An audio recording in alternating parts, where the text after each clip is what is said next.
Hello friends, আমি সিমরান। তো চলো আজকে আমার ঘুরতে যাওয়ার ব্লগটা নিয়ে চলে এলাম। এখন কোলাঘাটে এসে একটু টাইম স্পেন্ড করলাম। কেউই আম নিয়ে নিয়েছে মৌসাম, আর আমি নিয়েছি লেজ, আর এটা আমার ভীষণ ফেভারিট ফ্লেভার। আর আমি কোথায় যাচ্ছি সেটা তো তোমরা আগের শর্টসে দেখেই নিয়েছো। আর রাতে বেরিয়েছিলাম, ভোর ভোর হতেই দেখি চারিদিকে একদম কুয়াশায় ভরে গেছে, আর সেই টাইমটা বেশ ভালোই লাগছিল। আর এই তো পুরুলিয়াতে পৌঁছেই আমরা চলে যাচ্ছি অযোধ্যা পাহাড়ে। আর এই গ্রামীণ বাড়িগুলো দেখুন কত সুন্দর লাগছে। সারা রাত জার্নি করার পর এখন এসে আমরা হোটেলে পৌঁছালাম।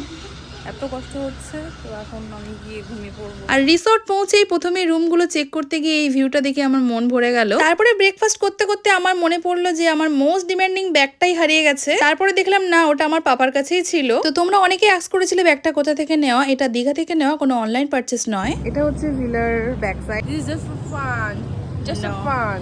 তো প্রথমে তো আমি ভেবেছিলাম এটা ভিলার ব্যাক সাইড, কিন্তু এটা ব্যাক সাইড নয়, একদম মিডিলে। আর যতক্ষণ আমাদের রুমটা ক্লিন হচ্ছিল ততক্ষণে আমরা ব্রেকফাস্ট কমপ্লিট করে আমরা চলে এলাম গার্ডেনে। আর এই রিসোর্টের গার্ডেনটা যেরকম সুন্দর ছিল, চারিদিকে পরিবেশটাও বেশ সুন্দর গোছানো ছিল। তারপর ওখানে কিছু ফটো ভিডিও ক্যাপচার করার পর আমরা চলে এলাম রুমে। আর রুমগুলো বেশ গোছানো এবং পরিষ্কার পরিচ্ছন্ন ছিল। গাইজ, এখন ব্রেকফাস্টের পর আমরা রেডি হয়ে গেছি, কারণ আমরা এখন সুইমিং পুলে নামবো। আর ছোটবেলা থেকে সুইমিং পুলের প্রতি একটা আলাদাই আমার টান, সেই জন্য গিয়ে আগে নেমে পড়লাম। তো আমরা এখন এনজয় করি। বাই, আল্লাহ হাফেজ।